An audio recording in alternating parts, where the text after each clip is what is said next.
नमस्कार, आदाब। Crime petrol dial 100 में आप सभी का स्वागत है। हिंदुस्तान आजाद है, हम सब आजाद हैं, मैं आजाद हूं, हम सब एक दूसरे की नजरों में आजाद हैं, और शायद नजरियों में नहीं। क्या एक औरत के खुलेआम हंसने पर पाबंदी लगाने वाले आजाद हैं? क्या एक औरत को मर्दों का काम करने से रोकने वाले आजाद हैं?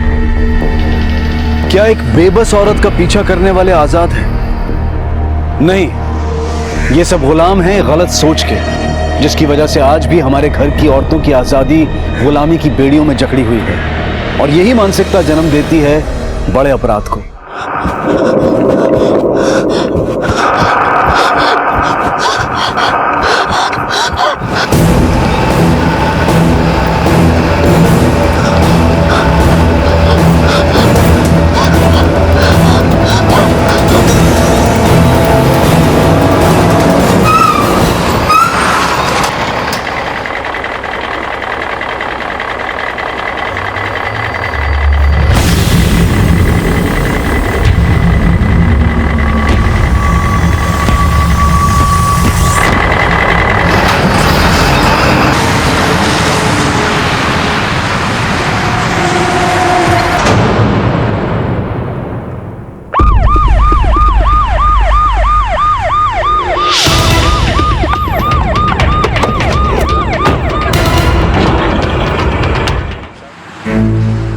टायर के निशान किसी ट्रक के लगते हैं। आसपास के किसी पिंड वाले ने कुछ देखा, कुछ बताया? नहीं जी, अभी आधे घंटे पहले मेरे को पिंड वालों का फोन आया तो मैंने आपको खबर कर दी। इसका मतलब एक्सीडेंट करने वाला अंधेरे का फायदा उठा के भाग गया। कहीं ऐसा तो नहीं रहा किसी ने जानबूझ के इस पर ट्रक चढ़ाया हो?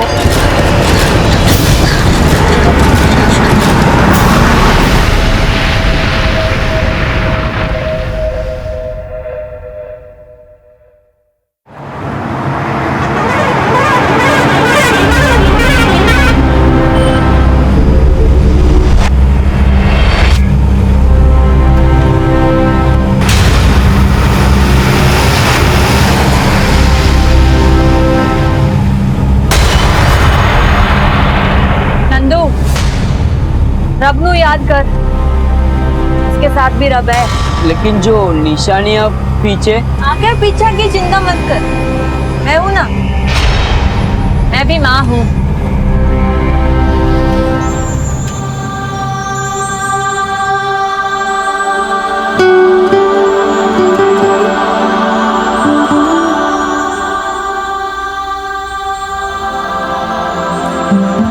दादाजी, ये देखो मैंने मम्मी की तस्वीर बनाई। देखूं ना, ये तेरी माँ नहीं है। ला, मैं बताऊं।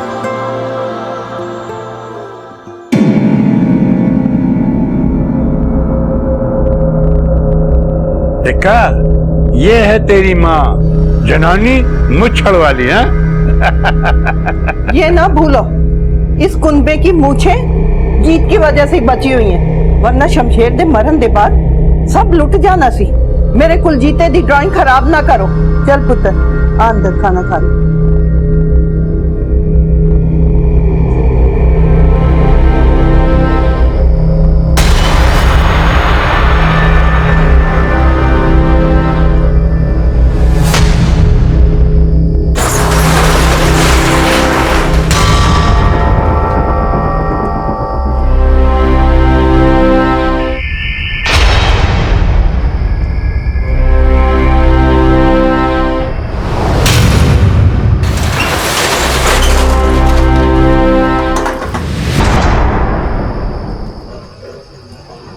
अंदर क्या है, भूल जा।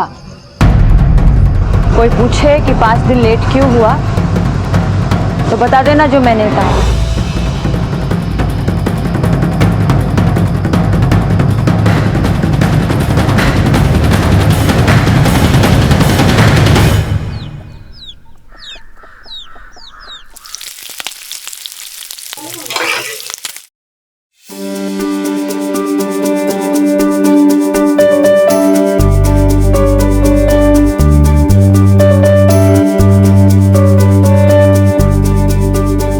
माँ,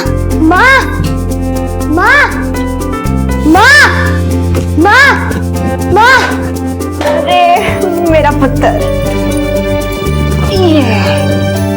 मैंने पता था पराठों की खुशबू से तू जाग जाएगा। गर्मा गर्म पराठे। अरे गीत पुत्र, तू तो 5 दिन पहले आने वाली थी, कितने रह गई थी? वो झल्ला नंदू डिलीवरी के पेपर ही खो दिया। पटियाला चुंगी पे 5 दिन लग गए। बस ट्रकों को छुड़ाने में कस्टम वाले से देर हो गई। अरे पुत्र खा ले, गरम गरम है। हम लोग अपने घर में क्या इज्जत, कोई तो इज्जत होगी हमारी। कैसे लोग क्या हो गया? ऐसे क्यों खड़े हो जैसे कोई धरना देने वाले हो? धरना ही समझो जी। एड्स दे मरीज को बाहर निकालो, ये हमारे साथ काम नहीं कर सकता है जी।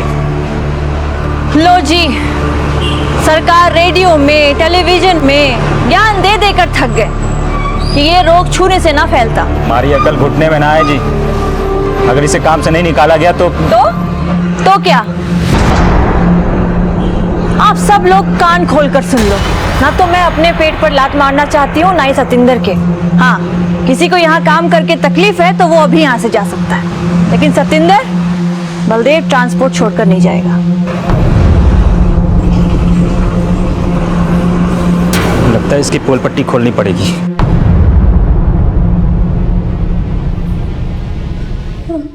निकालो मुझे। जहाँ दिलो दिमाग पे जहाँ दिलो दिमाग पे खौफ का साया ना हो, खौफ का साया ना हो। जहाँ गर्व से उठे हो सर, जहाँ गर्व से उठे हो सर, शर्म से झुके ना हो, शर्म से झुके ना हो। जहाँ हर शब्द में सच्चाई की गूंज हो, सच्चाई की गूंज हो। जहाँ हर ख्याल आजाद हो, संयम हो, सद्विचार हो और उन पर कपट की धूल न हो। जहाँ ज्ञान को बंदिशों में बांधा न गया हो, जहाँ इंसानों को सरहदों में बांटा न गया हो। हे प्रभु, अब विश्व में ऐसे भारत का नव निर्माण हो।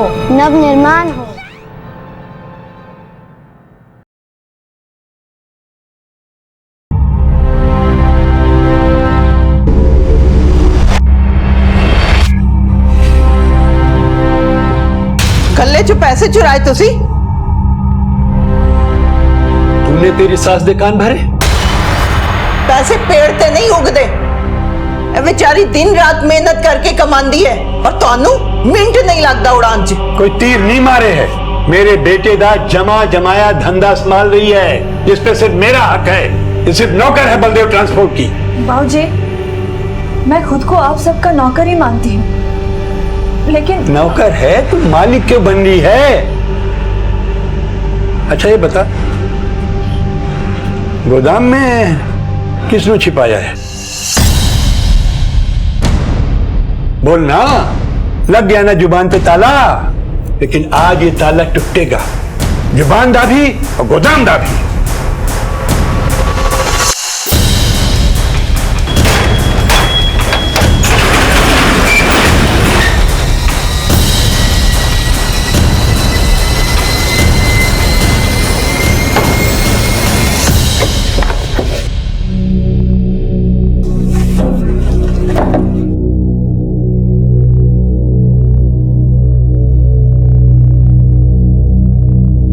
उस्ताद जी, शायद इन लोगों ने गायब कर दिया। यहाँ पक्का कोई था। यहाँ पर कोई नहीं था। जब कोई नहीं था तो ये जूठी प्लेटें कहाँ से आई? पता है थालियां यहाँ कहाँ से आई? ये जूठी प्लेटें हमारी है। नंदू, कितनी बार कहा है तुझे खाना खाने के बाद प्लेटें धो दिया कर, पर तू एक ही बस।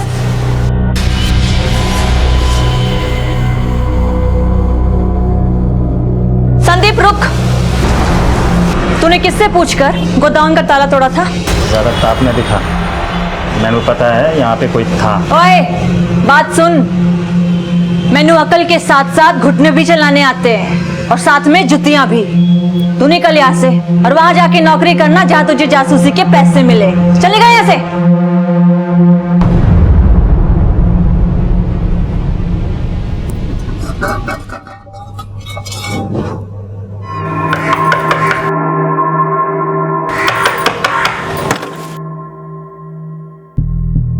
थैंक्स हरप्रीते, तूने तो मेरी ऐन मौके पर मदद कर दी, वरना आज मैं तो बड़ी मुसीबत में फंस जाती। लेकिन यार कहीं इस मुसीबत को अपने घर में छुपा के मैं फंस गया तो? ना ना, अरे मैं मुसीबत में फंस जावांगी पर तेनू नहीं फंसने दूंगी। ऐसी गल करके यार मैंने शर्मिंदा ना कर। लेकिन ये कर क्या रही है तू? मैं सब कुछ बताऊंगी, पर अभी फिलहाल किसी को कुछ मत बताना।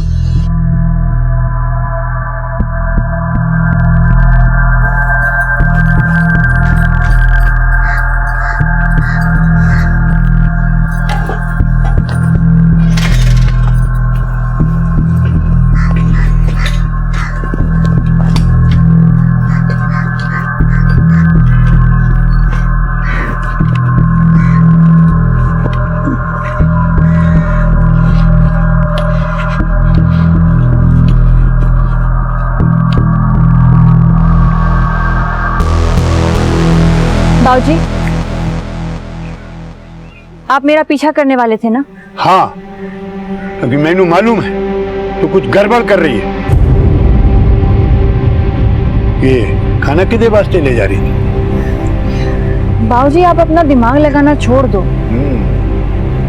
तेरी सास तुझे बहुत महान समझती है ना। देखना, एक दिन वो तेनू इस घर से निकालेगी। उंगली फुंकारे कोयल दी कूक।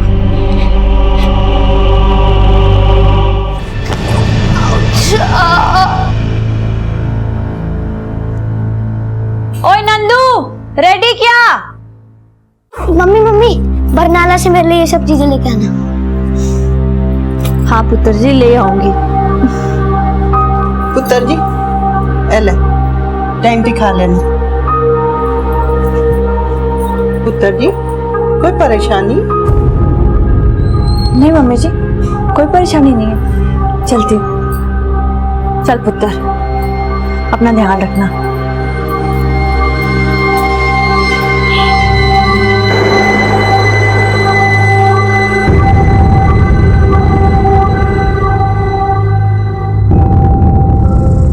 नंदू, ये रख दे।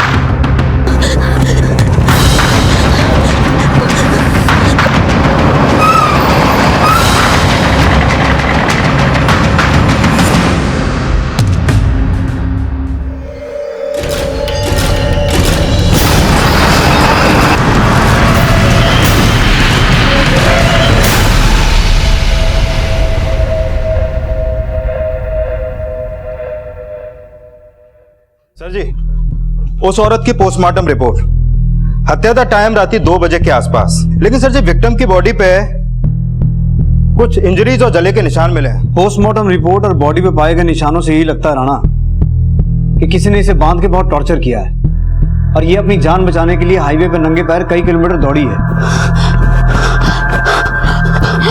इसलिए इसके तलवे जख्मी थे।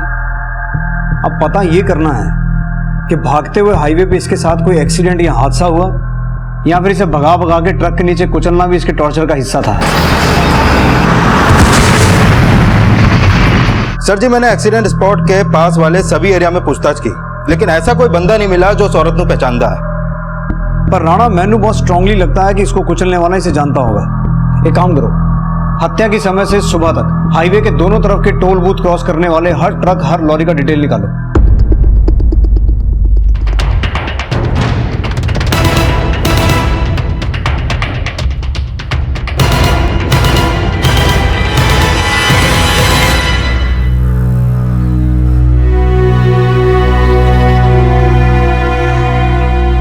आप जिस नंबर को डायल कर रहे हैं वो इस समय स्विच्ड ऑफ है। अरे सुखविंदर, जरा एक प्याला गर्मा गर्म चाह पिला दे, अदरक वाली है। ਇੱਥੇ ਮੈਂ ਗੀਤੇ ਦੀ ਫਿਕਰ 'ਚ ਮਰੀ ਜਾ ਰਹੀ ਹਾਂ और ਤੁਹਾਨੂੰ ਚਾਹ ਦੀ ਪਈ ਹੋਈ है।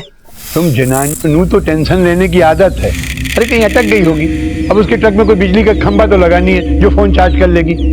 उसी मेरे नाल चाय पियो, सब अच्छा हो जाएगा। ਤੁਸੀਂ ਮੈਨੂੰ ਤਾਂ ਸਮਝਾ ਲਓਗੇ, ਪਰ ਉਸ ਕੁਲਜੀਤੇ ਨੂੰ ਕਿਸ ਤਰ੍ਹਾਂ ਸਮਝਾਓਗੇ ਕਿ ਉਸ ਦੀ ਮਾਂ ਕਿੱਥੇ ਹੈ? ਸਤਿ ਸ੍ਰੀ ਅਕਾਲ ਜੀ। ਹਰਪ੍ਰੀਤੇ, ਤੂੰ ਇੱਥੇ ਕੀ ਕਰ ਰਿਹਾ? ਕੁਲਜੀਤੇ ਦੇ ਵਾਸਤੇ ਜਲੇਬੀ ਲਾਇਆ ਸੀ। ਕੁਲਜੀਤੇ आ जा, इधर आ। ये ले पढ़। मैं क्या गीत नहीं दिख रही? कुलजीते, अंदर जाते अपनी मम्मी ਨੂੰ फोन लगा। क्या गीत का नंबर नहीं लग रहा? गीत की फिक्र ਅਸੀਂ कर लांगे, तू जा और मेहरबानी करके दोबारा ना आए। ले फड़। सत श्री अकाल।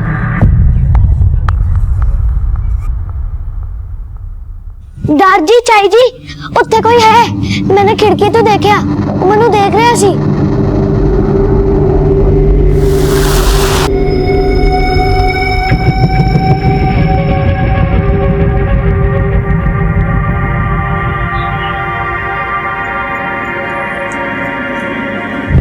नहीं पुत्र जी, उत्थे कोई नहीं है। मैं झूठ नहीं बोल रहा चाई जी, उत्थे कोई सी।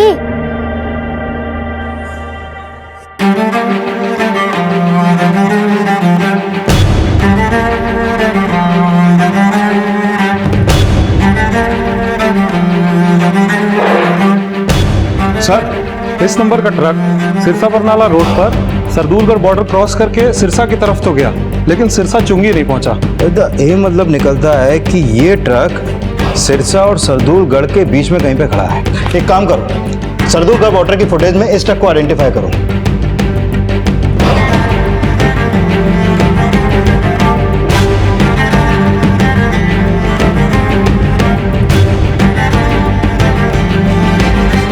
पता करो ये औरत कौन है, ये ट्रक किसका है? जी।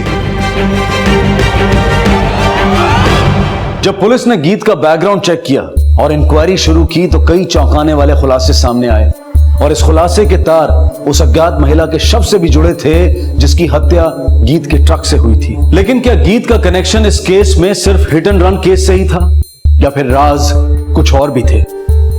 सर जी, ये ट्रक मानसा के बलदेव ट्रांसपोर्ट के नाम पे रजिस्टर्ड है और इस औरत का नाम है गीत कौर। इसका पति शमशेर सिंह बलदेव ट्रांसपोर्ट का मालिक था जो 8 महीने पहले गुजर गया। तब से बलदेव ट्रांसपोर्ट की करता धरता ये गीत कौर ही है। सर जी, मानसा के पुलिस स्टेशन में गीत की सास सुखविंदर कौर ने 23 अगस्त को गीत की मिसिंग कंप्लेंट दर्ज की थी। Missing complaint? हाँ जी। रिपोर्ट के मुताबिक गीत कौर 20 अगस्त की रात को मानसा से बरनाला के लिए निकली थी और उसके साथ उसका क्लीनर भी था, नाम है नंदू।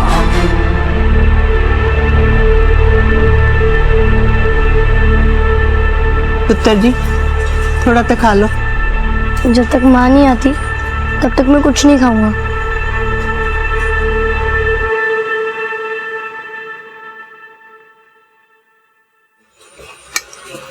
तुसी इत्थे बैठे चाय पींदे रहोगे या गीत दा कुछ पता भी करोगे? पुलिस ने खबर तो कर दी है, जब मिलेगी तो पुलिस आ जाएगी।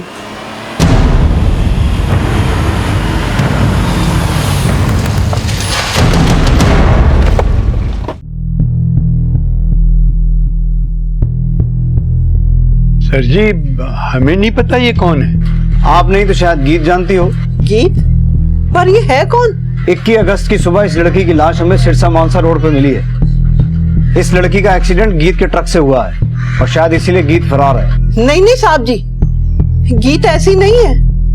अगर कोई गीत की ट्रक के नीचे आ भी जाता ना तो इसे अस्पताल पहुंचाती, पहले सड़क पर मरने के लिए छोड़ के नहीं भागती। वो बीजी अगर भागी नहीं तो गई कहाँ?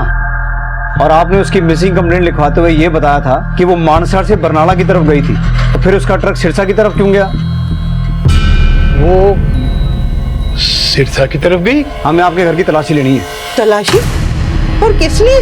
देखिए सर जी, अगर हमें गीत को छिपाना होता तो हम उससे मिसिंग दी कंप्लेंट क्यों लिखाते? ओ बाबूजी, अगर हमें गीत पे शक ना होता तो हम ये सर्च वारंट क्यों लेके आते?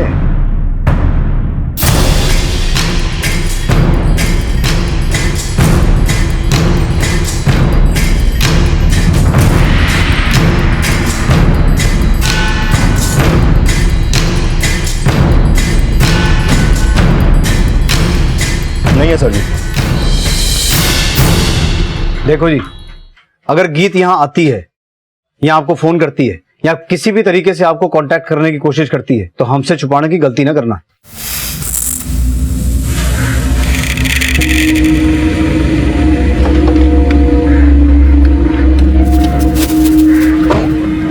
गीत के साथ साथ रिश्तेदार, ट्रांसपोर्ट कंपनी के सारे ड्राइवर, सबके फोन सर्विलेंस पे डालो।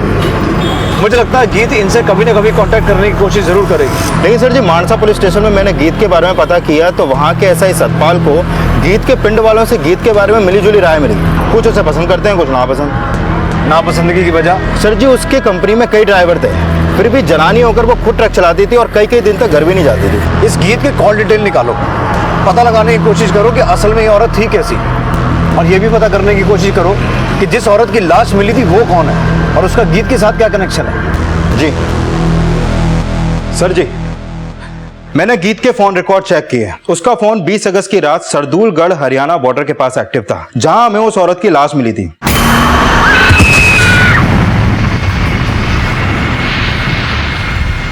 और उसी रात से गीत और क्लीनर नंदू दोनों के फोन बंद है सर जी। और जिस औरत की लाश मिली थी उसकी कोई पहचान हुई? अभी तक तो ऐसा कोई सामने नहीं आ रहा जो उसने पहचानता हो।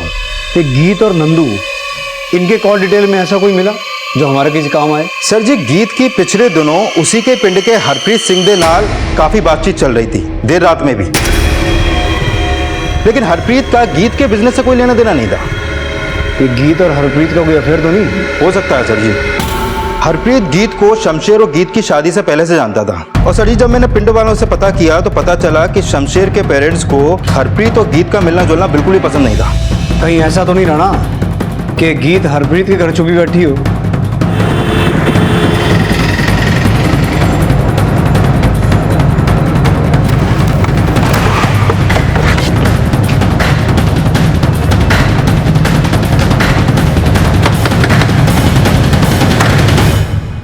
हरप्रीत जी।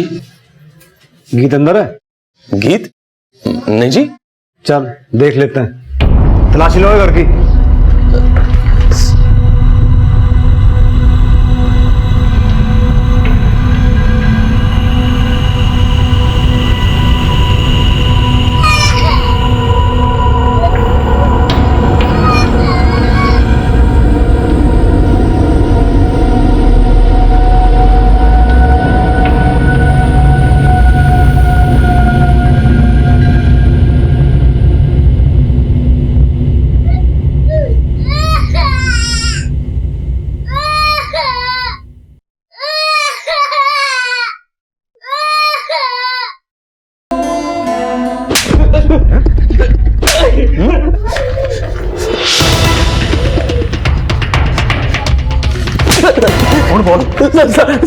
कहाँ है गीत? अरे बच्चे कहाँ से आए तेरे घर? सर मैंने नहीं पता गीत कितने हैं। इन बच्चों को मेरे डाल छोड़कर पता नहीं कितने गायब हो गए सर। किसके बच्चे हैं? सर मैंने कुछ नहीं पता। हफ्ते भर पहले रात में गीत आई थी।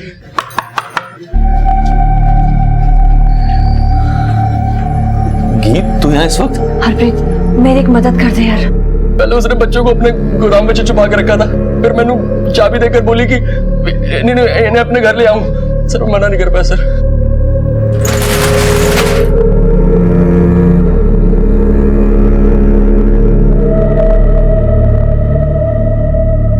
सर गीत ने मैंने बस इतना बोला कि वो इन बच्चों की मदद करना चाहती है और इन्हें जल्दी मेरे घर से ले जाएगी। इसे देखा कभी गीत के साथ? नहीं सर।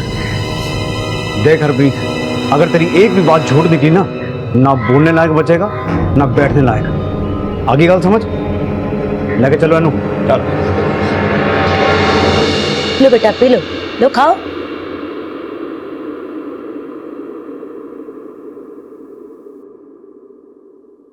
घबराना पुत्र।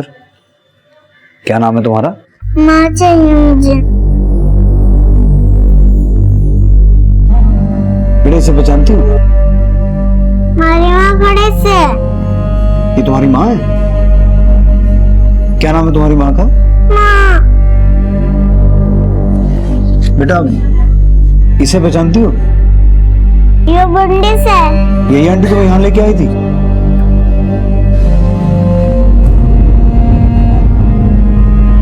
सर जी, ये लड़की तो हरियाणवी है, लगता है इसकी माँ भी हरियाणवी होगी। पता करो गीत का हरियाणा में कहाँ कहाँ आना जाना था। सर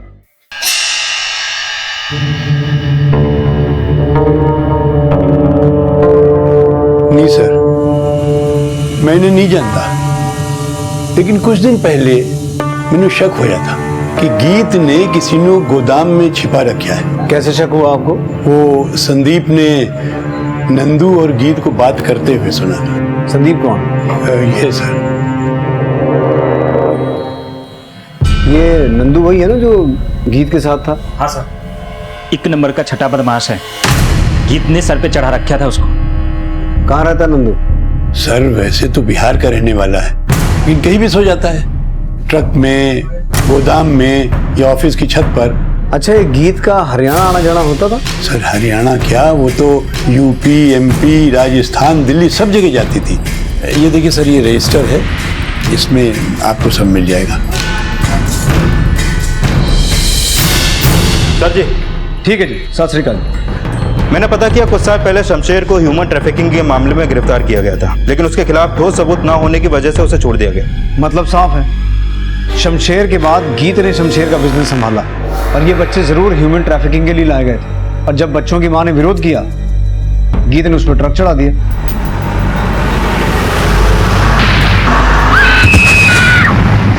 नहीं साहब जी, हमारा शमशेर ऐसा नहीं था, और गीत भी। अगर गीत का ह्यूमन ट्रैफिकिंग से कोई लेना देना नहीं है तो उन 2 बच्चों को अनाथ करके अपने साथ क्यों लाई? वो हरप्रीत आपसे झूठ बोल रहा है। उसकी बुरी नजर थी मेरी गीत पे, और वो गीत को फंसाना चाहता है। और बीजी, अगर गीत सही है तो फरार क्यों है? फरार नहीं है साहब जी, कई बार रास्ते में ट्रक अटक जाता है। कुछ दिनों पहले ही पटियाला चुंगी पे 5 दिन तक ट्रक फंसा रहा। तारीख क्या थी तब? राणा, पता करो गीत का ट्रक पटियाला चुंगी पे ह्यूमन ट्रैफिकिंग के लिए तो नहीं पकड़ा गया था? जी।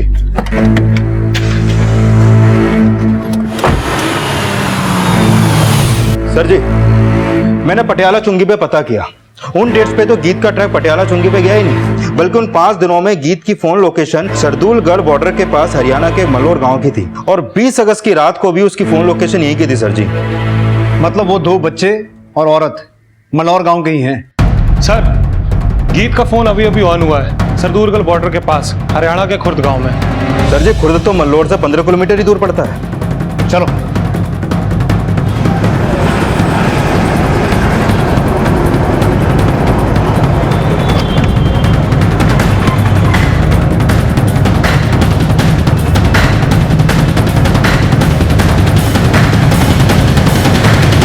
दिले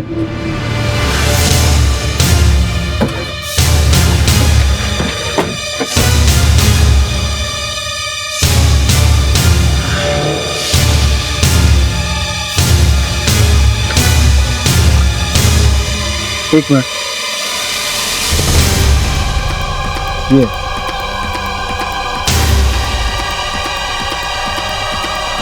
अरे मैं लूंगा, मैं लूंगी, मैं लूंगा, मैं लूंगी, मैं लूंगा। ओए, चटे। तो ये बोलती मैं लूंगा, ये बोलती मैं लूंगा, फोन को खराब कर रहे हैं। साहब तुझसे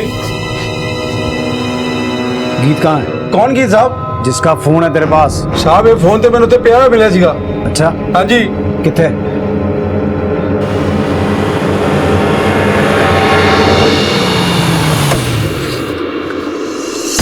चेक करो। चलो आओ साहब,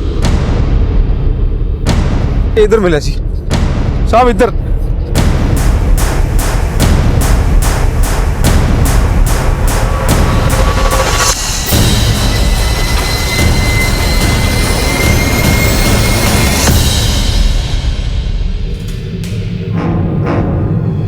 आसपास का एरिया सर्च करो। राणा, बॉडी को पोस्टमार्टम के लिए भेजो। पुलिस गीत को अभी तक एक फरार क्रिमिनल मानकर ढूंढ रही थी, लेकिन उसकी लाश मिलने के बाद इस केस का रुख ही बदल गया। गीत भी एक पीड़ित की तरह सामने आई है, लेकिन जिस औरत की लाश पुलिस को मिली थी उसका गीत से क्या कनेक्शन था? आखिर गीत क्यों उसके बच्चों को अपने साथ लेकर गई थी? और गीत का हेल्पर नंदू अब कहां था? सर जी, अभी अभी गीत के क्लीनर नंदू का फोन ऑन हुआ है। लोकेशन जलंधर हाईवे के पास एक ढाबे की है। अपनी एक टीम भेजो वहां, क्विक।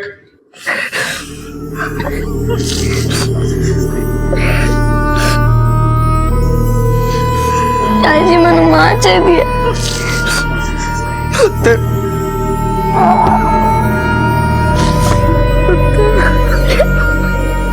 अरे पिन में नाक कटवा दे मरी है करम जली। दूसरों से बच्चे अनाथ करने वाली दा खुद दा बच्चा अनाथ हो गया। नहीं, साडी गीत ऐसी नहीं थी। सर जी, पोस्टमार्टम रिपोर्ट के मुताबिक गीत के सर पे किसी भारी पत्थर से वार किया गया और फिर उसके बाद उसकी बॉडी को जलाने की कोशिश की गई। सर जी मैंने लगता है कि बारिश की वजह से वो आग बुझ गई। इसका मतलब ये हुआ राणा कि कोई ये चाहता था कि गीत की बॉडी आइडेंटिफाई ना हो, पर ऐसा कर कौन सकता है? और इस नन्नू की क्या भागीदारी हो सकती है?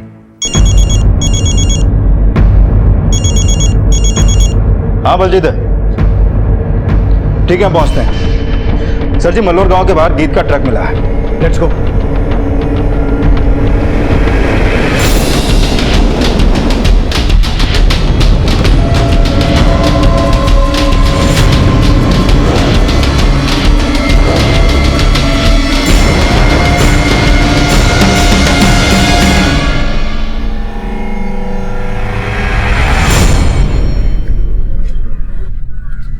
गीत का मलौर में आना जाना था।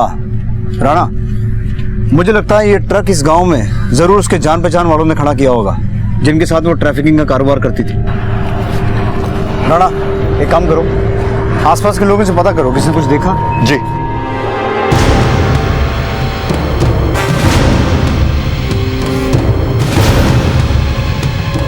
नहीं सर जी, किसी ने कुछ नहीं देखा। अगर यहाँ किसी ने कुछ नहीं देखा तो गांव चलते हैं, पता करते हैं उस औरत को और 2 बच्चों को कोई जानता है कि नहीं।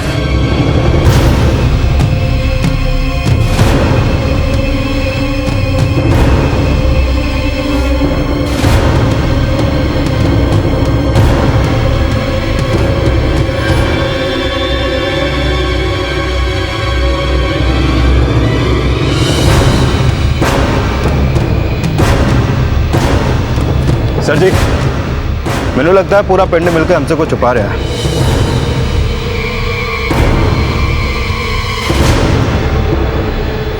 पुत्र जी दूध पी लो।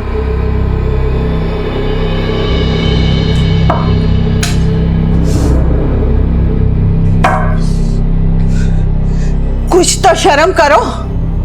गीत नु मरे कुछ ही दिन होए और उसकी कमाई थी ऐयाशी कर रहे हो। तू मुझे सिखाएगी, तू मुझे सिखाएगी। दादाजी, दादाजी।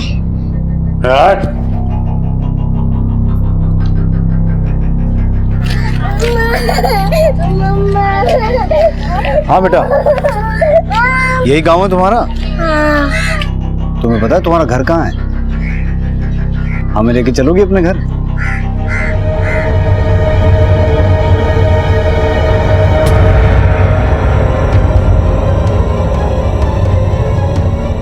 क्या हो बेटा, कौन सा घर है तुम्हारा? अम्मा, अम्मा, ये मेरा घर। अम्मा।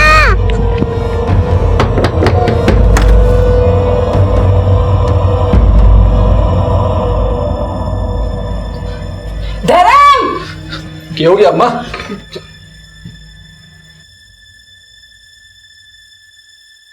साक्षी, बेटा क्या लगते हैं तुम्हारे? बापू। कौन बोल? नहीं साहब, बच्ची झूठ बोल रही है। तू ये राजा हरीशचंद्र? अरे साहब जी मेरी बात मत। चलो साहब चल।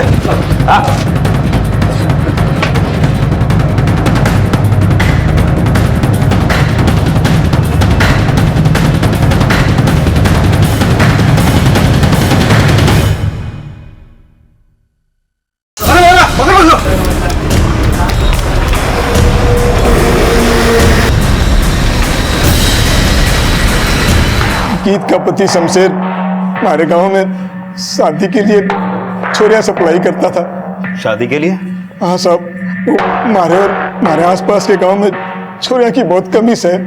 इस खातिर शादी करने और बच्चा पैदा करने के लिए छोरियां खरीदनी पड़ती है। अब साहब इतना पैसा देना सबके बस की बात तो नहीं है, तो एक ही छोरी से 2-3 भाई शादी करते हैं। हम तीनों भाइयों ने भी सपना को शमशेर से खरीदा था। शमशेर भाई जी की मौत के बाद गीत परजाई ने जब उनका कारोबार संभाला तब उन्हें शमशेर भाई का ये धंधे का पता चला। गीत परजाई जी ने वो काम करने से साफ मना कर दिया। उनको बहुत बड़ा धक्का लगा और उन्होंने तय कर लिया कि जो लड़कियां शमशेर भाई की वजह से मल्लार में बेची गई है उन्हें कुछ भी करके छुड़ाएंगे। और एक दिन हम मल्लार पहुंचे। ओए! रुक! ये क्या कर रही है तू?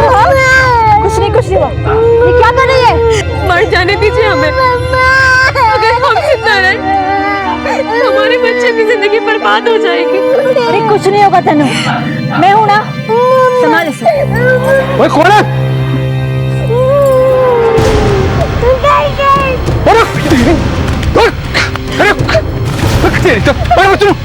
कौन है वो? कितना चल लेके आ। गीत परिजय जी 5 दिन एक धर्मशाला में रुके और उन्होंने सपना के घर का पता लगा लिया। परिजय जी ने सपना को भरोसा दिया कि वो उसे और उसके बच्चों को रात को ही अपने साथ लेके जाएंगे। चल। ओए कौन है? आप पकड़िए।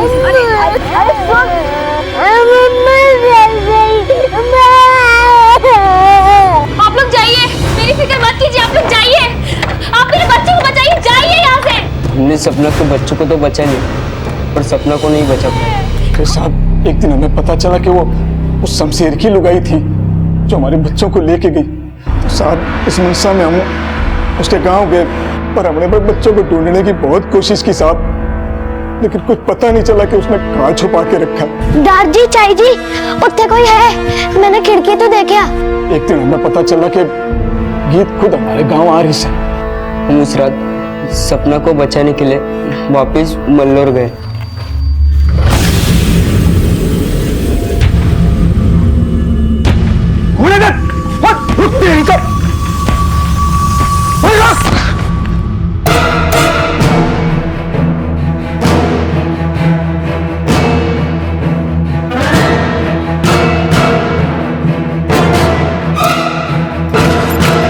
परिजय जी मैंने उनको चकमा दे दिया, चलो जल्दी से।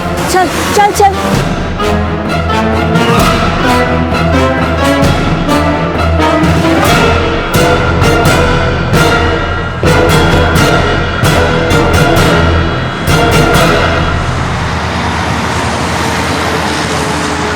भाई साहब खुशाली ना करी। अरे उतरो नहीं तो काट के रख दूंगा।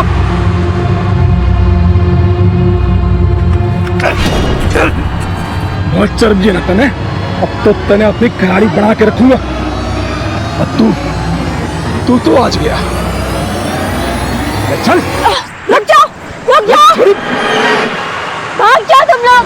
मैं किसी तरह अपनी जान बचा के भाग गया। छोरा तो भाग गया और हमने गीत के ट्रक से ना सपना को कुचल दिया। हमने सोचा साहब कि ट्रक गीत का है तो सच जो है वो गीत तो नंदू पे जाएगा।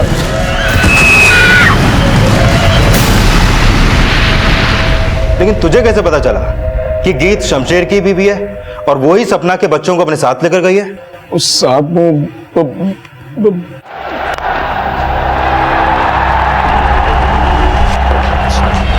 बलदेव जी और थाने चलो, सब समझ में आ जाएगा। मैं जानता था कि शमशेर धर्म के जरिए मलौर में लड़कियां सप्लाई करने का काम करता था, इसलिए जब मुझे ये पता चला कि उस रात गीत और नंदू मलौर से वापस आए हैं और गीत अपने साथ 2 बच्चों को उठा करके लाई थी, मैंने ये बात फौरन फोन करके धर्म को बता दी। मैं ये भी जानता था कि गीत और नंदू उस औरत को बचाने के लिए जरूर जाएंगे, इसलिए जैसे ही वो घर से निकले मैंने धर्म को फोन करके ये बात भी बता दी। एदा मतलब है तुसी जानबूझ के अपनी बहू की जान खतरे में डाली, क्योंकि मेरी बहू मेरे बेटे के कारोबार की मालकिन बन गई थी जो मुझे फूटी आंख नहीं भा रहा था। बलदेव जी अब अपना बाकी का बुढ़ापा जेल में बिताना। जहाँ हर शब्द में सच्चाई की गूंज हो, जहाँ हर शब्द में सच्चाई की गूंज हो।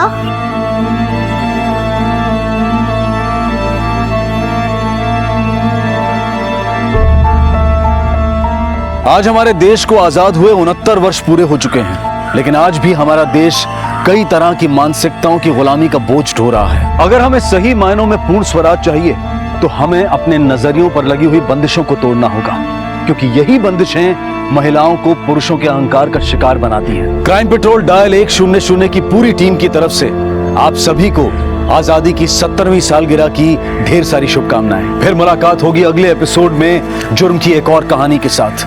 तब तक अपना और अपने परिवार का ख्याल रखें और देखते रहें क्राइम पेट्रोल डायल 100। सबक एक को सीख हम सबको। जय हिंद। क्या अर्थ है आजादी का?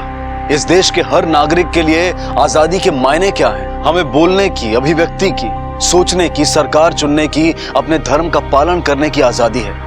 लेकिन अगर एक की आजादी दूसरे के लिए घुटन भरी जिंदगी बन जाए तो? आज की कहानी ना सिर्फ ऐसे कई सवाल उठाती है, बल्कि हमारे समाज का ही एक घिनौना रूप भी दिखाती है।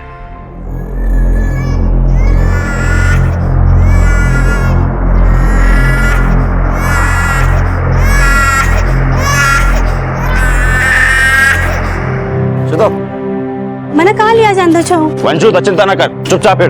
बाय बाय पेड़, बाय बाय कारक कौवे, बाय बाय कच्ची सड़क, बाय बाय पक्षी।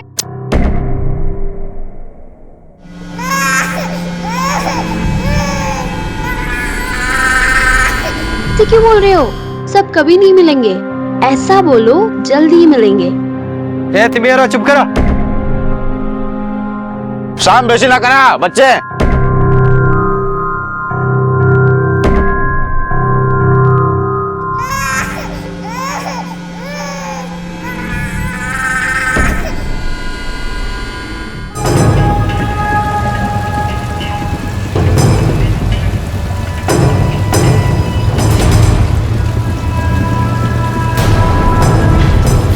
तुम लोग चलो चलो, मैं देखता हूँ, चलो।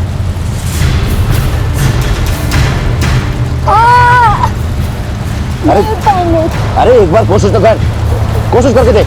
नहीं जा पाऊंगी। चल चल, एक बार कोशिश करके देख, चल। नहीं जा पाऊंगी मैं।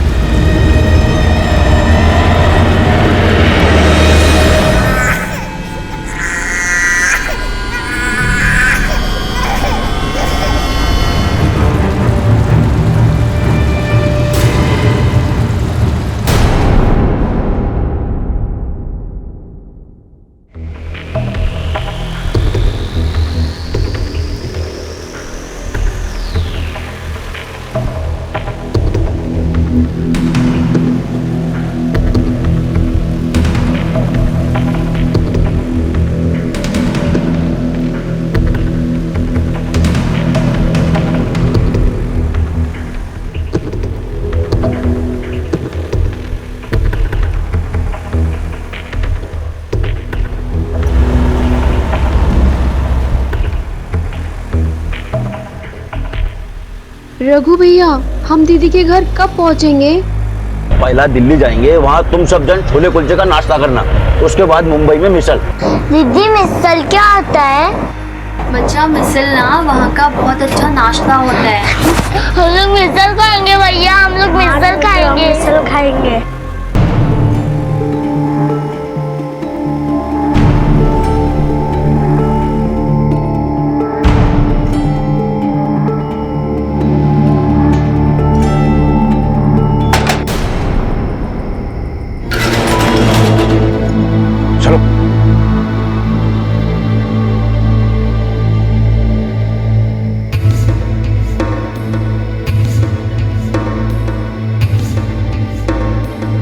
चलो चलो जल्दी चलो, जल्दी चलो। भैया, मैं दीदी से बात कर सकती हूँ फोन पर? अभी बहुत रात हो गई है, उसका मालिक गुस्सा करेगा। कल तुम सब जन अपने घर वालों से बात करना। चलो जल्दी, चलो चलो अंदर, चलो चलो चलो, जल्दी जल्दी जल्दी जल्दी करो, जल्दी। अभी तुम सब लोग आराम करो, मैं कल सुबह आऊंगा, ठीक है? क्यों लाया गया था केसरी जैसी लड़कियों को और छोटे छोटे बच्चों को दिल्ली में? क्या होना है इनके साथ? कुदरत की मार सह चुके पड़ोसी देश के ये बच्चे अब इंसानों के हाथों और क्या सहने वाले थे? क्यों भेड़ बकरियों की तरह उन्हें वहां रखा गया था? क्या इन दोनों कहानियों का कोई सिरा एक दूसरे से जुड़ा हुआ था? मेरा बच्चा ने कहाँ चला गया? मेरा बच्चा,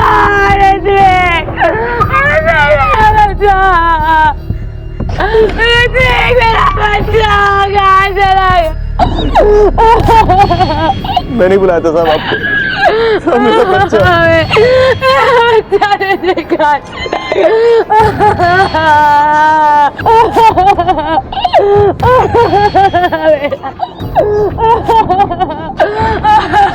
बॉडी को लेके मेरे बच्चे को आएगा, जाने जाने मेरे बच्चे को, छोड़ना मैं तुम लोकेशन को, जानने उसने मेरे बच्चे की।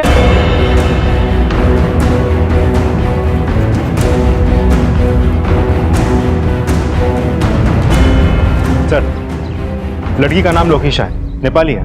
हमें ये पता करना होगा कि यहाँ से कुछ चोरी भी हुआ है क्या? अभी ना बच्चे की माँ बोलने की हालत में है, ना बच्चे का बाप बोलने की हालत में। पहले हमें इस लोकेशा के बारे में पता करना होगा। सोसाइटी के पास क्या जानकारी, कहाँ की रहने वाली थी, कहाँ से आई थी, उसकी फैमिली कहाँ है, उसके पास फ़ोन था या नहीं, अगर था तो उसका नंबर क्या है, कभी ना कभी अपनी फैमिली से बात हुई होगी, उसके फ़ोन को सर्वेलेंस पे डालते हैं। Yes sir. ए सीमा, सीमा, सारा दिन तू अकेली बात करेगी क्या? रख फोन, रख। कैसे तू बात कर?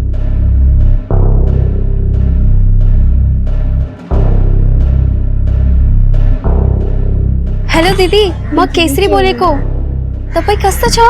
दीदी मैं दिल्ली पहुंच गई रघु भैया के साथ में ये बात करोगे? हाँ हेलो, पुलिस की गाड़ी। चलो अभी फोन रख, बहुत बात होगी। रघु भैया, मेरी दीदी से पूरी बात नहीं हुई है। तो बाद में बात कर लेना, चल। ऐसे कैसे चले? मेरी तो बात ही नहीं हुई है, मुझे भी अपनी दीदी से बात करनी है। ये गुस्सा मत दिला मेरे को, समझी ना? मैं तो सबकी धुलाई करूंगा। चलो चलो। आप लोगों ने मेड का वेरिफिकेशन नहीं करवाया? पढ़े लिखे लोग हैं आप, आपकी सेफ्टी के लिए ये रूल। सर 1 साल से वो हमारे साथ में थी, जब मैं प्रेग्नेंट थी उसने सारा काम अच्छे से किया, तो हमने वेरिफिकेशन नहीं करवाया। बस इतना पता है वो नेपाल से थी। बेडरूम का लॉकर तो हमेशा बंद रहता था, ज्यादा कुछ लेके नहीं गई, 1-2 गहने और थोड़ा बहुत कैश लेके भाग गई। पैसों और गहनों की हिफाजत का इतना ख्याल है, और बच्चे की हिफाजत का क्या? छोड़ दिया एक अनजान नौकरानी के भरोसे। सर, लोकेशा के कमरे में ना बैग है, ना कपड़े, ना उसकी कोई फोटो। सर एक फोटो है मेरे पास उसके।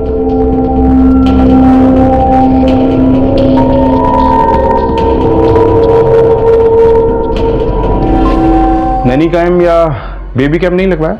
आजकल लगवाते हैं लोग घरों में। सर मैंने बोला था जिग्नेश से, पर नहीं लगवाया इन्होंने। आप एक काम कीजिए, ये फोटो आप मेरे नंबर पे भेज दीजिए।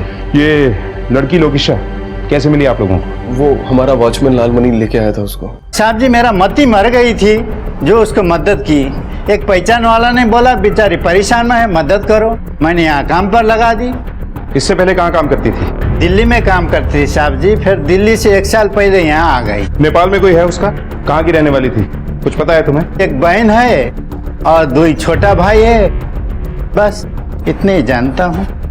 ठीक है सर, कहीं वापस नेपाल तो नहीं भाग गई? हो भी सकता है, लेकिन पहले उसके फोन रिकॉर्ड्स निकलवाओ, उसकी आखिरी सेलफोन लोकेशन पता चलेगी तभी हम कुछ एक्शन ले पाएंगे। एक मासूम बच्चे का खून हुआ, हमें जल्द से जल्द खूनी को पकड़ना है। Yes sir. लोकेशा ने इतना बड़ा अपराध क्यों किया? कोई भी अपराध, वजह चाहे जो भी हो, जायज नहीं हो सकता, लेकिन एक अच्छे और परिपक्व समाज में ये सवाल तो उठना चाहिए कि आखिर उसने ऐसा अपराध क्यों किया? क्या वो मानसिक रूप से अस्वस्थ थी? कहानी के 2 सिरे थे, दूसरे सिरे पर थे सरहद के कच्चे रास्तों से लाए गए बच्चे और लड़कियां। क्या इनमें से किसी का लोकेशा की कहानी के साथ कोई रिश्ता था? जुर्म का जो बीज मुंबई में बोया गया था, क्या उसकी जड़ें दिल्ली में थी? पुलिस ने इस केस को बहुत गंभीरता से लिया था और वो इस अपराध की जड़ तक जाने वाले थे। सर, ये रहे लोकेशा के फोन कॉल रिकॉर्ड, इधर देखिए सर। ये दिल्ली का नंबर है, दिल्ली के किसी पीसीओ से फोन आया था उसे। लोकेशा पहले दिल्ली में ही काम करती थी, ऐसा उस वॉचमैन ने बताया था। हो सकता है लोकेशा के भाई बहन भी दिल्ली में ही। Sir, last send location Mumbai Central के आसपास है, लगभग 5 बजे। मैंने ट्रेन की टाइमिंग भी पता कर लिया, दिल्ली और पंजाब की ट्रेन से। लोकेशा भागकर दिल्ली ही गई होगी, क्योंकि नेपाल में तो उसका कुछ बचा ही नहीं था। एक काम करो सर, लोकेशा का फोटो और उसका फोन नंबर दिल्ली पुलिस को भिजवाओ और बोलो कि हम भी आ रहे हैं, क्योंकि मुझे लगता है अब इस केस की गुत्थी मुंबई से नहीं, दिल्ली जाके ही सुलझेगी।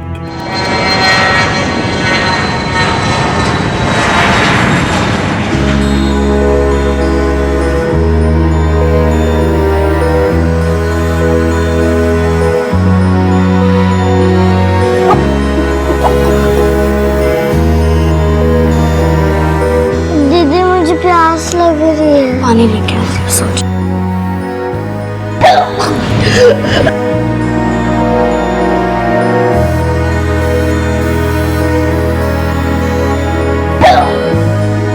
दीदी, यहाँ पे कितनी गंदगी रखी है, हमें यहाँ पे क्यों रखा हुआ है इतनी गंदगी में? आप रघु भैया से बात क्यों नहीं करती हो? चलो चलो बहुत सो लिया, जल्दी उठो, सुबह हो गई। चलो चलो चलो चलो। कीर्ति मैडम, कैसे सामान लाए हो? ये दोनों घर के काम के लिए अच्छी है, ये पार्लर के लिए अच्छी रहेंगी और इन बच्चों को फैक्ट्री में डालेंगे। और ये पढ़ी लिखी है, 10वीं पास है, थोड़ी थोड़ी इंग्लिश भी बोलती है। इसको मैडम जी एकदम कड़क माल है, जबरदस्त। बिल्कुल सही कह रहे हो। किसका क्या करना है मैं बताऊंगी, तुम ख्याल रखो इन सब का। रघु भैया, मुझे दीदी से कब बात कराओगे? मेरे दोनों भाई बहुत डरे हुए हैं। चिंता न कर, जल्दी मिलाऊंगा, ठीक है? आराम करो, चलो चलो।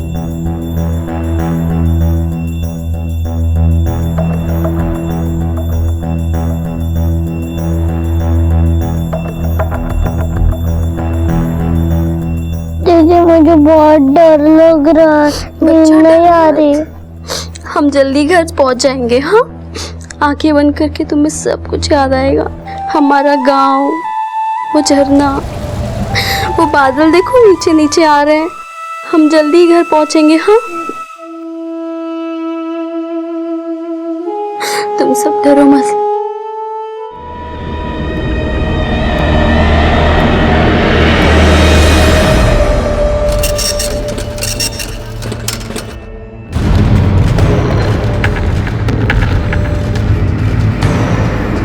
वो रहा शॉप। इस औरत को जानते हो? देखा है कभी? इसी पीसीओ से फोन किया था किसी ने इसे। नहीं सर जी, इसे देखा तो नहीं है। ये नेपाली है क्या? हाँ। इसकी बिरादरी की कुछ लड़कियां फोन करने आती थी, सब नेपाली दिखती थी। कहाँ रहती हूँ? यही पास में एक मंजिला इमारत है, उसी के ऊपर रहती है। ठीक है।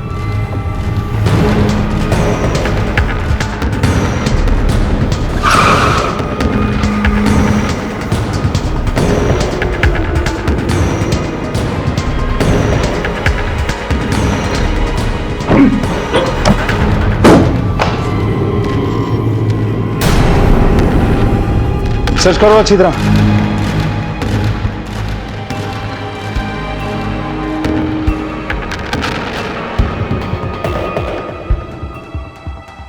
सर, हर तरफ गंद पड़ी है, वहां बाल्टी में भी।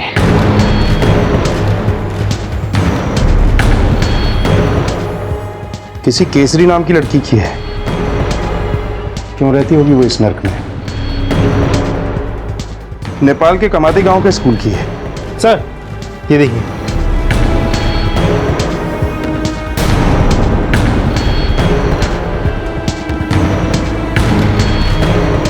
यहाँ जरूर कोई क्राइम हुआ है। फॉरेंसिक टीम को बुलाओ। सर, कई सवालों के जवाब पुलिस के हाथ आते आते छूट गए और मुजरिम फरार हो गए।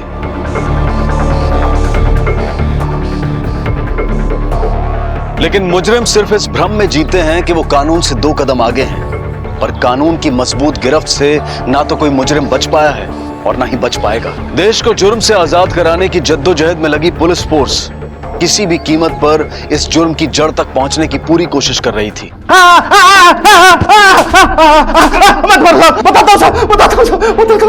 अगर कर सब बताता हूँ साहब। यहाँ कुछ नेपाली लोग रहते थे, कुछ बच्चे और कुछ लड़कियां आते जाते रहती थी साहब। कभी कभी उनसे मिलने वाले लोग भी आते थे साहब। हमेशा से वही लड़कियां रहती थी? नहीं साहब, अलग अलग लड़कियां आती और जाती थी साहब। कमरा किसको किराए पे चढ़ाया था? एक कृति मैडम है साहब। लड़कियां यहाँ क्यों लाई जाती थी? क्या होता था उनके साथ? वो तो पता नहीं है साहब। किसी के नाम एग्रीमेंट कुछ होता था क्या? हाँ साहब, नोटरी का ठप्पा लगा के किराए पर चढ़ा दिया था साहब। हर महीने समय पे अच्छा किराया आता था साहब। बता, ये कीर्ति कहाँ मिलेगी? दक्षिण दिल्ली में एक ब्यूटी पार्लर है साहब। तेजा से ये केस एक बच्चे के मर्डर से शुरू हुआ था, लेकिन लगता है कि ह्यूमन ट्रैफिकिंग का केस है ये, जिसके तार 3 जगह से जुड़े हैं, नेपाल से, दिल्ली से और मुंबई से।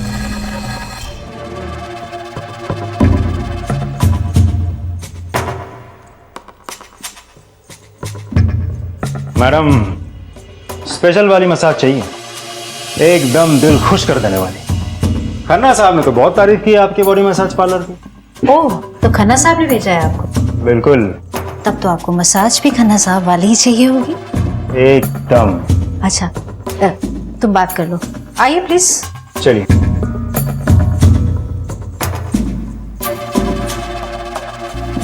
आइए, आप यहाँ बैठिए, मैं भेजती हूँ।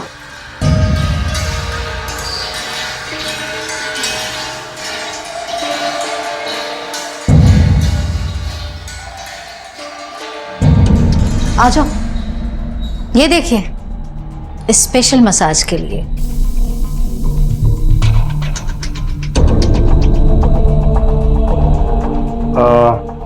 कोई फ्रेश पीस नहीं है? फ्रेश है ना, जाओ अंदर से दूसरी लड़कियों को भेजो, बिल्कुल गुलाब की तरह ताजी ताजी फ्रेश। अभी देखिए, आपको दिखाते हैं, ये देखिए।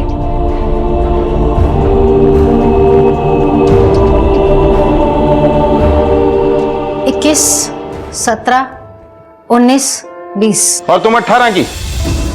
अरेस्ट कर लो इन सबको। अरे साहब रुकिए ना, कुछ ले दे करके यहाँ हाँ ले दे लेंगे, थाने में कर देखिए, लेंगे। चलो देखिए, पहुंच बहुत ऊंचे तक है। पहुंच, थाने में निकाला। ए सिंह अंदर देखो, कोई और नहीं क्या? देखिए।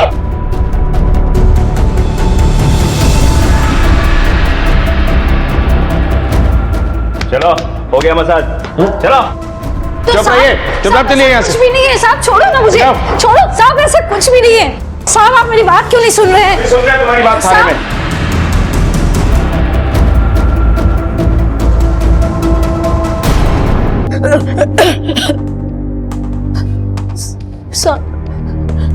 ये सारी लड़कियां हम नेपाल से मंगवाते थे।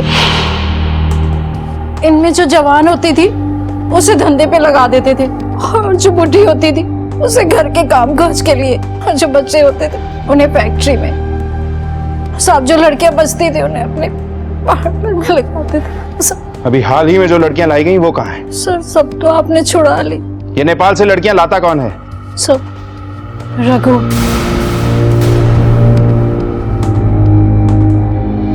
कहाँ मिलेगा ये रघु? इसका नंबर क्या है और इसके साथ कौन कौन काम करता है? रघु का दोस्त शामू। शामू का एड्रेस क्या है? तिलक नगर, बलराम गली, मोती भवन। इनकी मदद से रघु का स्केच बनवाओ, सारे थानों में सर्कुलेट करो और पोस्टर भी लगवाओ।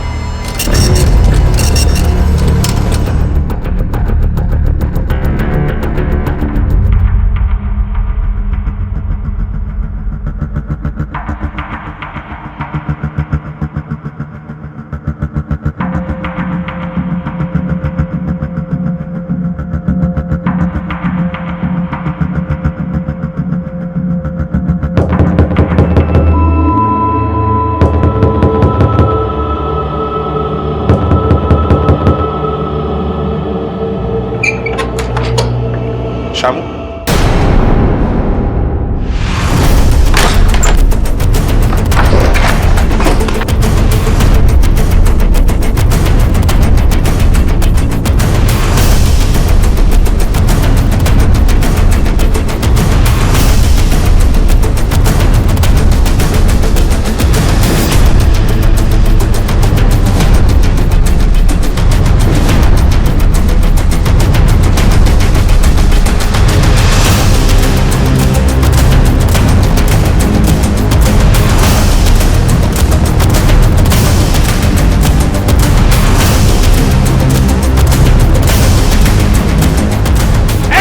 रुक रुक।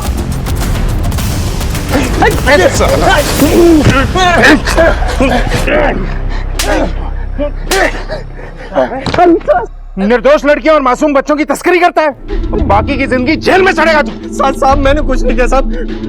साहब मैं तो सिर्फ मदद करता हूँ, बाकी सब काम तो रघु करता है साहब। वो नेपाल से लड़कियों को लेकर आता और उनके परिवार वालों से कहता कि उनको अच्छी नौकरी दिला देगा। लोकेशा का साहब? लोकेशा तो सर मैंने सिर्फ नाम सुना है साहब, मैंने उसे देखा नहीं है, लेकिन रघु से लेकर आया साहब। केसरी और उसके 2 छोटे भाइयों से मैंने उसका नाम सुना था साहब, लोकेशा का नाम। इसके अलावा मैं कुछ नहीं जानता साहब। रघु कहाँ है? रघु कहाँ है? साहब रघु उन लोगों को लेकर ओखला निकला है साहब। ओखला में क्या है? साहब ओखला में टाइल बनाने वाली फैक्ट्री है साहब, वहीं बच्चों को लेकर गया है। ये सब क्या हो रहा है? इतने सारे बच्चे इतनी बुरी हालत में काम कर रहे हैं, बाल मजदूरी का रैकेट चलाता है। मारस। आप में से कोई इस लड़की को पहचानता है क्या?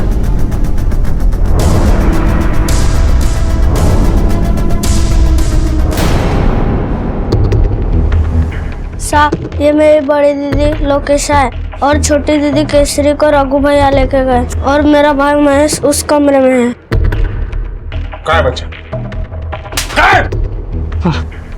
चल। कहाँ है बता?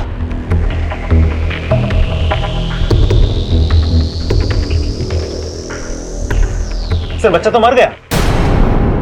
महेश, क्या हुआ? महेश उठना, महेश।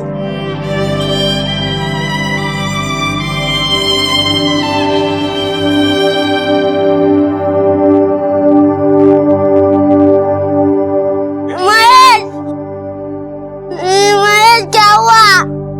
बेटा लक्ष्मण, तुम्हारे भाई को किसने मारा? जब केसरी दीदी चली गई थी तब महेश बहुत रोने लगा, फिर रघु भैया ने उसे गुस्से में बहुत मारा। बेटा जिसने भी तुम्हारे भाई को मारा है उसको सजा जरूर मिलेगी।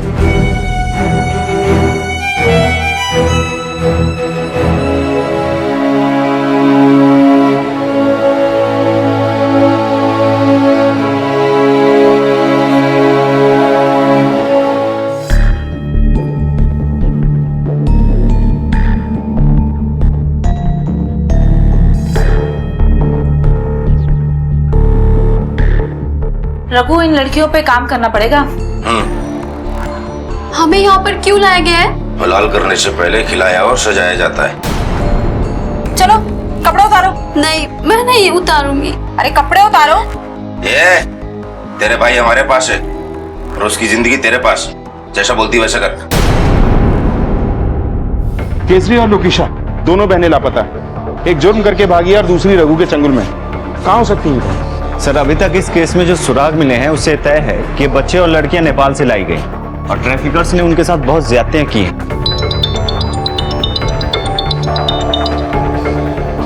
हेलो, ओके सर, लोकेशा का पता चल गया है। लोकेशा, बहुत घुमाया तुमने, चलो थाने लेके चलो इसे।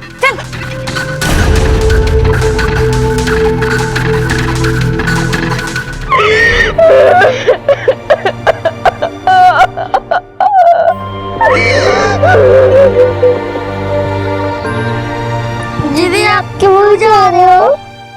आप मत जाओ। हम यहाँ पे सब अकेले पड़ जाएंगे। तेरा ना लो, घर बनाना है। तुम्हारी आधी पढ़ाई भी बाकी है ना। हाँ। तुम अभी से ऐसा करोगे तो कैसे होगा? तुम मेरी गुड़िया हो, है ना? तुम्हारी आंखों में आंसू अच्छा नहीं लगता। तुम पढ़ाई पे ध्यान देना, ठीक है? और मनोहर काका है ना, उनके पास मैं पैसा भेज दूंगी और आज से तुम्हें इनके बाप और तुम्हें इनके पापा। हाँ दीदी, ठीक है? मैं ख्याल रखूंगी।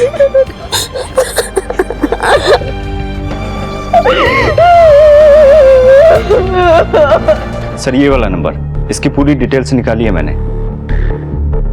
सर वो लोकेशा मुंह नहीं खोल रही है, वो बहुत डरी हुई है। सिंह, ये केस कहाँ से शुरू हुआ था और कहाँ पहुंचा है? इस केस से जुड़ी हर वो बात जो लोकेशा जानती है हमारे लिए जानना बहुत जरूरी है, और ये भी कि उसने बच्चे को क्यों मारा। लेकिन उसे सच बुलवाने के लिए हमें कोई ना कोई तरीका अपनाना पड़ेगा। Yes sir.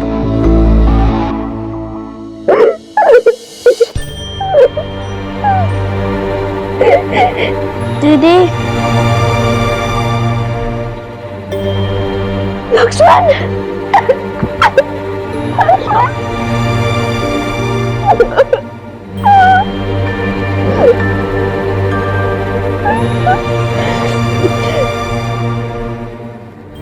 महेश और केसरी का।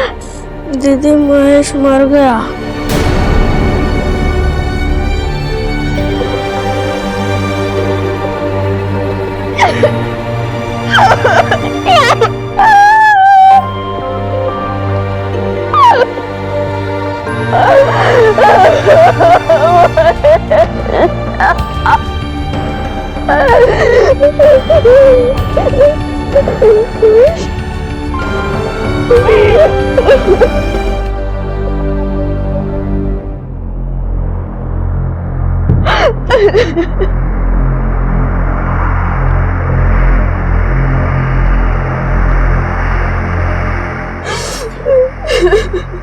लोकेशा, तुम्हारी बहन को ढूंढने के लिए हमारी टीम दिन रात एक कर रही है।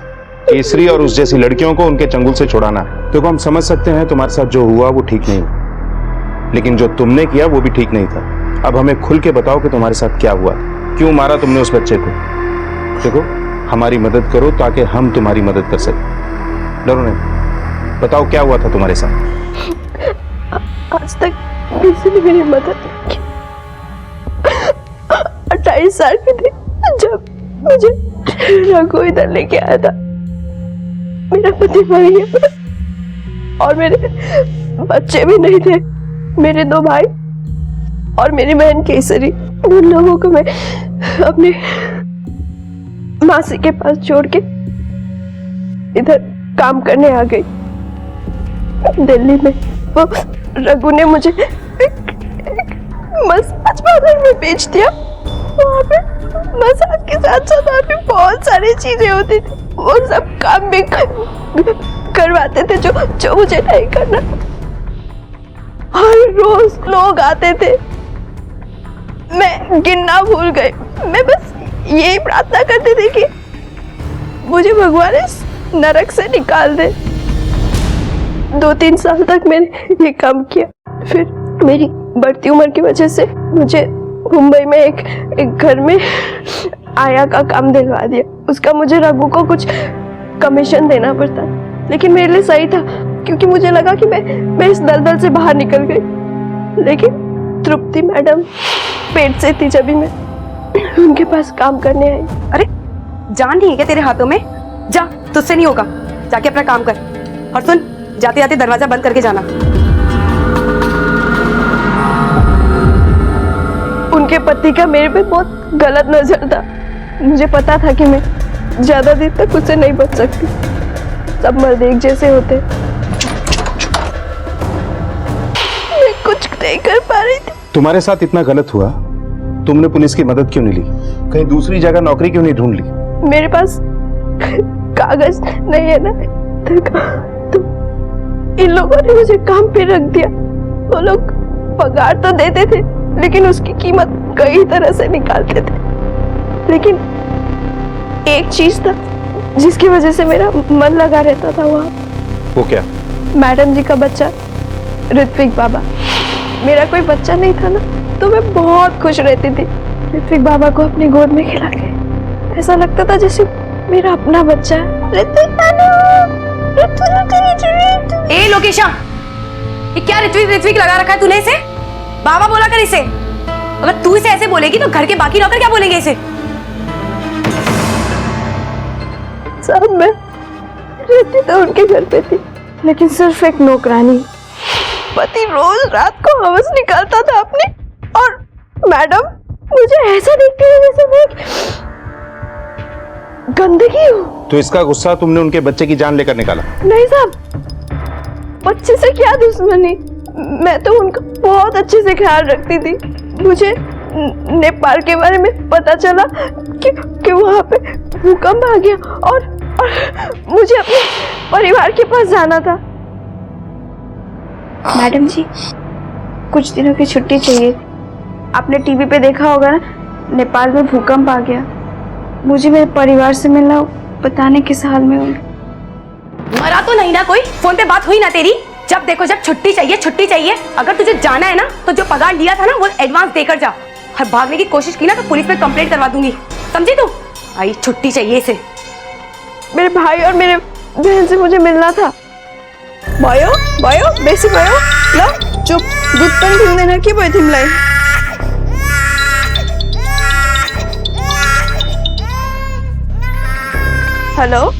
हेलो दिदी, म केसरी बोलेको।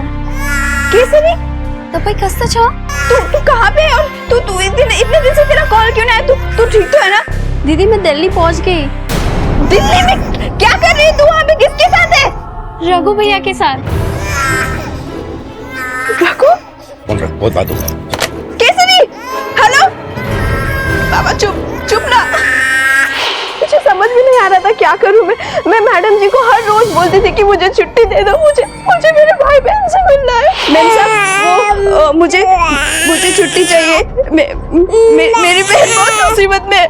मैंने उनके सामने हाथ जोड़े, गिड़गिड़ा, लेकिन उन्होंने मुझे जाने नहीं दिया।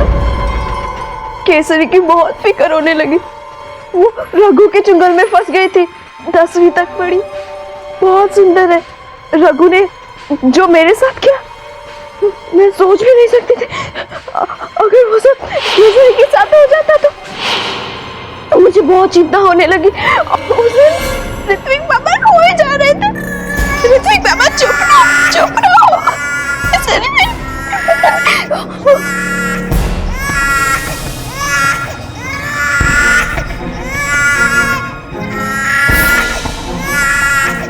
पापा चुप रहो, तुम चुप रहो। मैंने उनको चुप कराने की बहुत कोशिश की। मैडम जी भी मुझे घर जाने नहीं दे रहे थे। मुझे मेरी बहन को और मेरे भाइयों को बचाना था। मुझे कुछ समझ में नहीं आ रहा था और मेरा सिर फटा जा रहा था। उसी बेचैनी में मैंने ऋत्विक पापा को फेंक दिया। साहब मुझे पता है मैंने जो किया वो सही नहीं किया, लेकिन उसकी सजा मेरी बहन केसरी को नहीं मिलना चाहिए। मेरी बहन केसरी को बचा। लोकीशा और केसरी जैसी लड़कियां अपने देश में बेघर और बेसहारा होकर निकल पड़ती हैं रोजगार और बेहतर जीवन की तलाश में, लेकिन भेड़ की खाल में छिपे इन भेड़ियों का वो आसान शिकार बन जाती हैं। वो मजबूर होती हैं और उनकी मजबूरी का नाजायज फायदा हर कदम पर हर कोई उठाने को तैयार रहता है। उनकी आजादी उनसे छीन ली जाती है। वो लौटकर जाना भी चाहें तो उन्हें जाने नहीं दिया जाता। इनमें से कुछ इस दर्द को अपना नसीब मान लेते हैं और कुछ हालात से लड़कर आजादी हासिल करते हैं। जुर्म की इस बड़ी दस्तक पर अब पुलिस मुस्तैद होकर मुकाबला करने के लिए तैयार थी। सर उस लड़की कीर्ति के बनवाए केस के आधार पर हमें रघु के बारे में एक बहुत इंपॉर्टेंट लीड मिली है। सर आज से 7 साल पहले बिहार में एक ग्रुप रॉबरी और मर्डर हुआ था, जहां 4 में से 3 अपराधी पकड़े गए, अभी भी सजा काट रहे हैं। ये चौथा फरार आदमी है। इतने खतरनाक आदमी के साथ केसरी और न जाने कितनी लड़कियां होंगी, पता नहीं किस हाल में होंगी।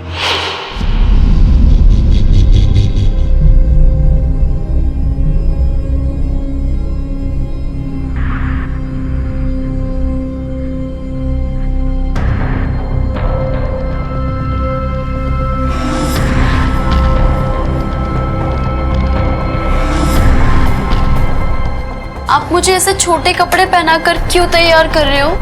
बहुत जल्द पता चल जाएगा।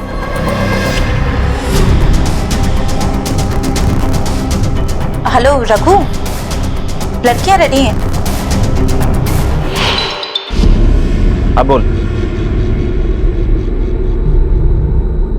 सर रघु के बारे में एक इंफॉर्मेशन है। सदर बाजार के डिलाइट फोटो स्टूडियो में रघु कुछ लड़कियों के साथ देखा गया है। चलो।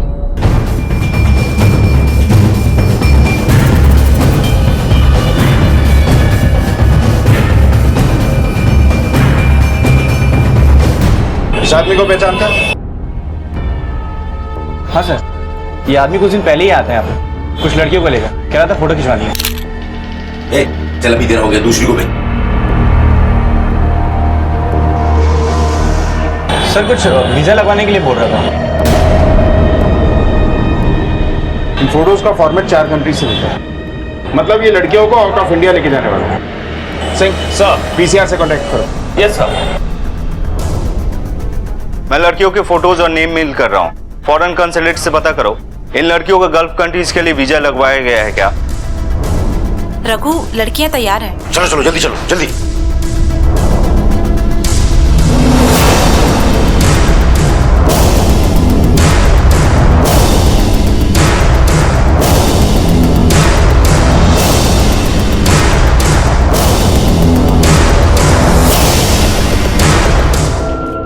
ओके थैंक्स सर, खबर पक्की है।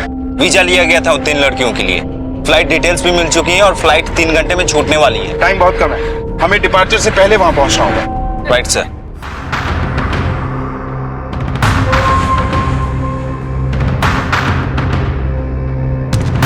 सिंह एयरपोर्ट अथॉरिटीज को अलर्ट कर दो, फ्लाइट डिले कराना हो तो भी डिले करवाओ। और कहना कि सभी एंट्री एग्जिट पर एयरपोर्ट सिक्योरिटी की हेल्प चाहिए हमें। Okay sir.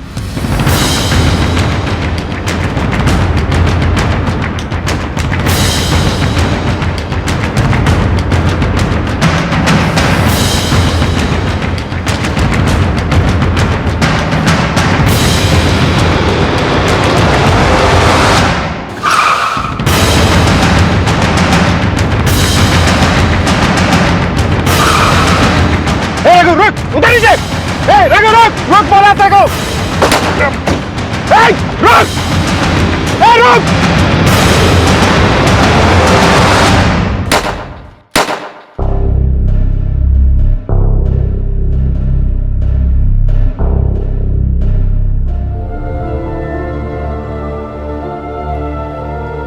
दीदी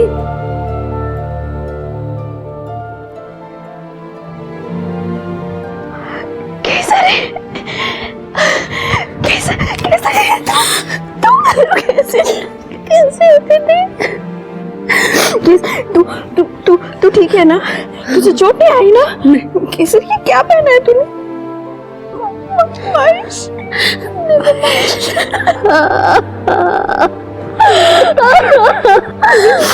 बेटा रघु ने तेरे साथ कुछ गलत नहीं किया ना?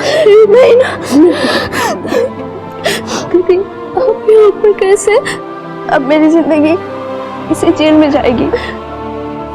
जिंदगी ने तुझे दोबारा मौका दिया है ना? तू इसे गवाना मत, किसी के भी झांसे में मत आना, ठीक है? और अपने सारे सपने पूरा कर, लक्ष्मण का ख्याल रख, अपना भी पूरी तरह ख्याल रखना, ठीक है? पूर्ण स्वराज की इमारत मानवता और समानता की नींव पर खड़ी होती है। जब हम पूर्ण स्वराज की बात करते हैं तो हम ये भूल जाते हैं कि इसे स्थापित करने के लिए हम में से हर एक का योगदान जरूरी है। ह्यूमन ट्रैफिकिंग यानी कि मानव तस्करी जैसा संगीन अपराध सिर्फ मानवता पर ही नहीं बल्कि पूर्ण स्वराज की सोच पर भी प्रश्न चिन्ह है। तृप्ति ने अगर लोकेशा की मनस्थिति समझी होती तो शायद यह अपराध टल सकता था, लेकिन अपराध के लिए बस वो एक पल दोषी होता है जब इंसान की सोच उसके हालात पर हावी हो जाती है। मुंबई और दिल्ली पुलिस की सक्रियता ने केसरी जैसी न जाने कितनी लड़कियों को इस दलदल में फंसने से बचा लिया। सरकार ने केसरी और उसके भाई लक्ष्मण को अपने ही देश की एनजीओ की मदद से आश्रय दिया। उनकी सुरक्षा करने वाले सभी पुलिसकर्मियों की कलाइयों पर राखी बांधकर भारत से जाते जाते वो स्नेह और कर्तव्य की मिसाल ले गए।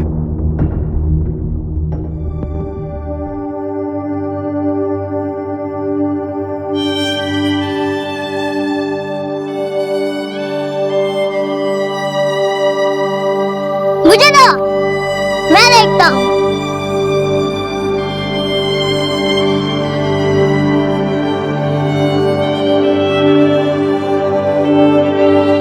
दीदी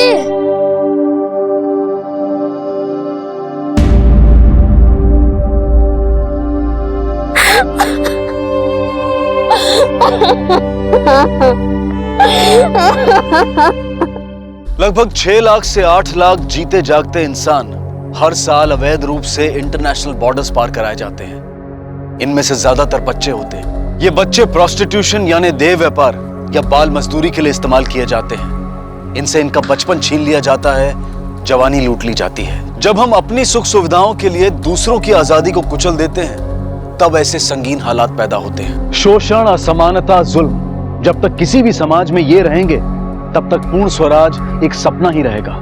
सब मिलकर कदम उठाएंगे तो अपराध टल भी सकते हैं और उनसे मुक्ति भी मिल सकती है, और ये है असली आजादी। इसी विचार के साथ अब मैं अनूप सोनी आपसे विदा लेता हूं। फिर मुलाकात होगी अगले एपिसोड में जुर्म की एक और कहानी के साथ।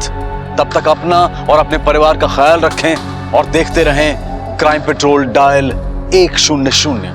सबक एक को सीख हम सबको। जय। इस तरह के और भी एपिसोड देखने के लिए हमारे चैनल को सब्सक्राइब करें और बेल आइकन दबाना ना भूलें।